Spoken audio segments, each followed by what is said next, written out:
How's it going, guys? This is Pedro with Delano Transmissions. What we're doing right now is we are test driving a vehicle we just finished up, transmission 62TE. So first thing we got to do is, of course, plug in the scanner right here, have the vehicle in the key on position and turned on, enter the information for the vehicle to get in. First thing you got to do with these transmissions, when you install them, you have to relearn, quick learn, there you go. Make sure you do this before anything, before you test drive the vehicle. Alright, so hold the brake, follow the instructions.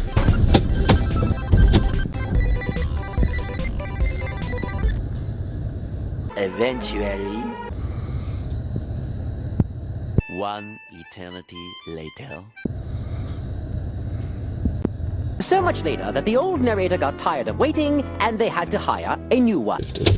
Now that we got that through, search for codes, make sure nothing is transmission related, go to post scan, that's after you fix it. Of course, before anything, you clear the codes before, you turn on the vehicle to test drive. That way no old codes pop up. As you can see, the only code it has is an engine oil pressure control circuit, which is, I'm assuming, some cables, or maybe it's disconnected. I don't see why it would be whenever that part didn't get messed with. So more than likely, maybe the sensor's bad. But that has nothing to do with the transmission, just amount of pressure as PSI that the engine is giving. But it doesn't affect anything with performance, it just gives you a number on the cluster itself. Just check your oil pressure. Pretty important, but it's nothing related to the transmission.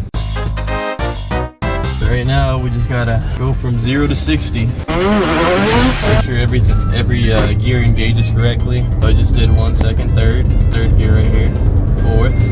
Should be hitting 5th soon. That's 5th. And 6th gear, because it's at 62TE. First number means the amount of speeds the transmission is. There you go, that's it. You saw that last one.